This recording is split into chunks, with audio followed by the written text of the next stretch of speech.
I've been hearing all of this talk about how the Orlando Magic need to tank to get Wembanyama, but why tank and leave your future up to some dumb lottery balls when you already have your own version of Victor Wembanyama at home? Between those two. But he Hield missing a three. Fortunately for the Magic, Hield has yet to catch fire. Bol on the attack, puts it in on the drive. Here's Bol again. It's something that I think we've seen consistently with Rick Carlisle, some good coaching. And Rick has done a really good job in coaching. But some things you can't coach against, and 7-footer making that shot is one of them.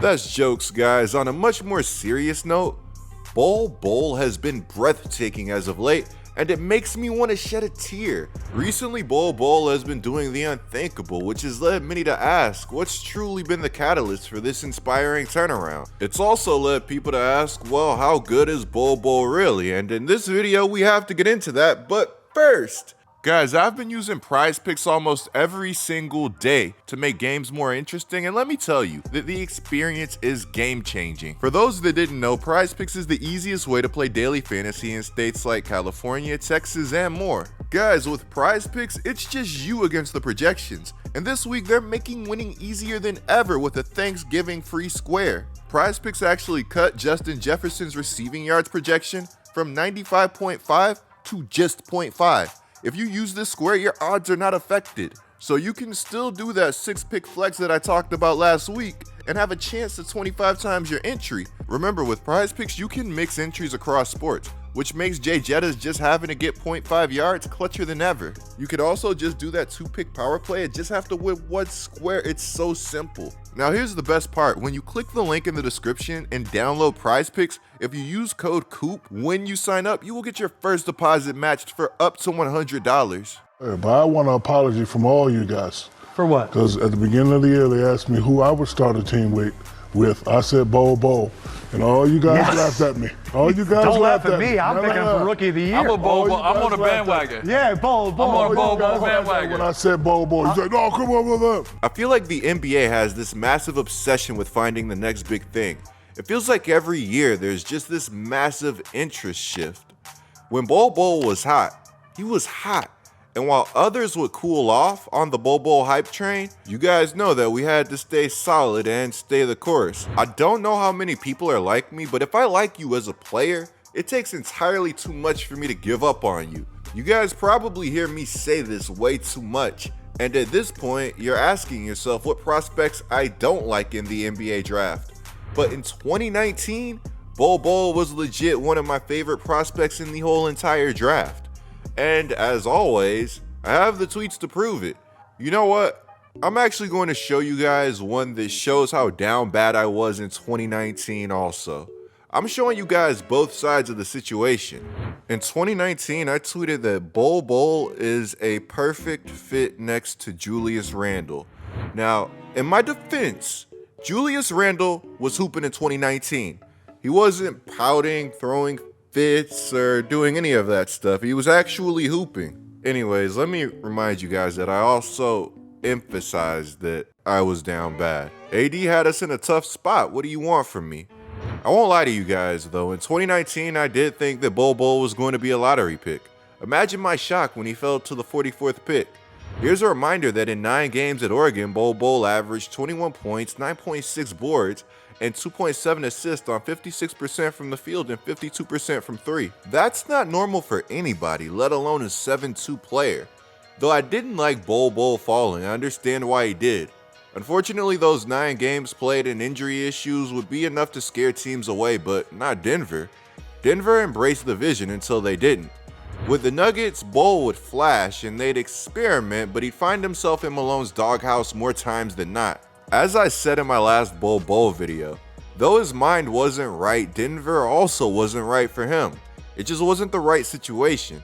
Orlando would give Bol Bol a new look, a new start with a fresh slate. Also, it would give Bol Bol a coach with nothing to lose, who also would not be afraid to experiment.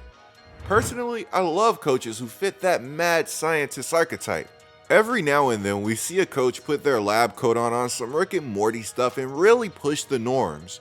Big men shooting the ball from deep is common in today's game, But back when Manute, who was Bol Bol's father, was playing, these big guys shooting threes was a completely different story.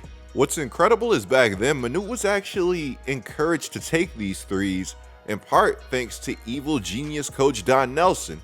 While the percentages weren't pretty, Manute had multiple games where he would knock down more than 1 3. To get back to Bol Bol, though he started the 22-23 season coming off of the bench, by the 6th game he would find himself in the starting lineup due to an unfortunate injury to Cole Anthony.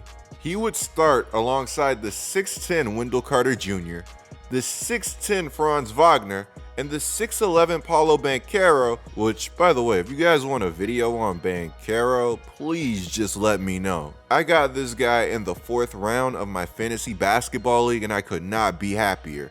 I also own Bol Bol. Honestly guys, I'm not sure that I've missed an Orlando game this season. Banchero is worth the watch by himself. Like I said, just let me know if you guys want a video on him. But like I was trying to allude to, this lineup is massive and honestly maybe the future of basketball. What's fun is that this lineup would help the Magic get their first win of the season, which might not sound like the biggest deal, but this team started 0-5. As a starter, Bol wouldn't disappoint, as he's been averaging 14.3 points, 9.2 boards, and 1.6 blocks in starts. Against one of the longest teams in the league, the Timberwolves, he had 26-12.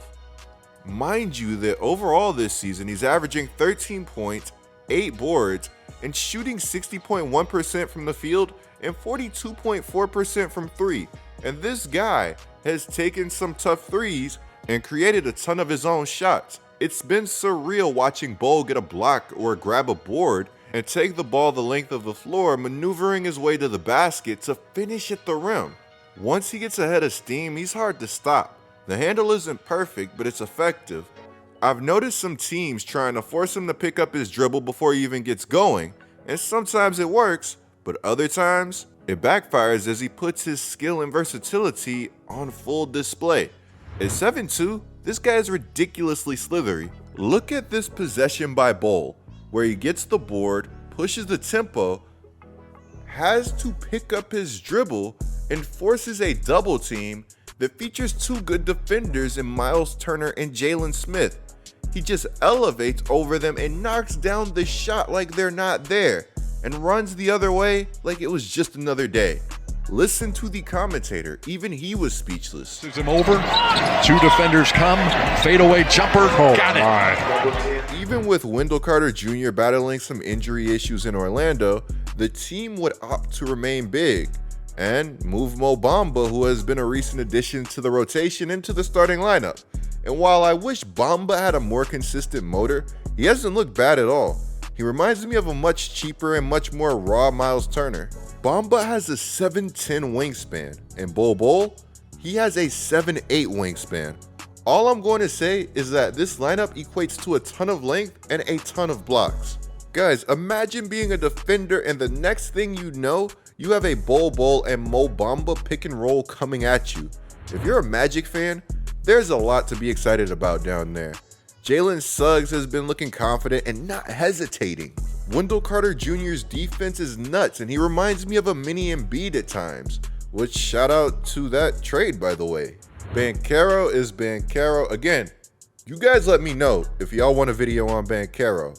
Franz looks amazing. The team is currently nowhere near healthy, but you can see the potential. I really do like what Orlando is building. Guys, I can't overstate how hurt that this team has been. My hope going forward for Bol Bol is that as the team gets healthy, he retains a major role, and his defense starts to match his offense. The blocks are great, but sometimes he's just a bit lost out there, which is to be expected. This guy didn't play a lot in college. He didn't play a lot in Denver. I'm sure he's still learning a ton as he goes, which if you ask me is terrifying. Guys, let me know what you think of everything down in the comments below. Clicking the video on the screen right now is a great way to support my channel. I'm GetLikeCoop, bringing you guys the scoop until our next upload.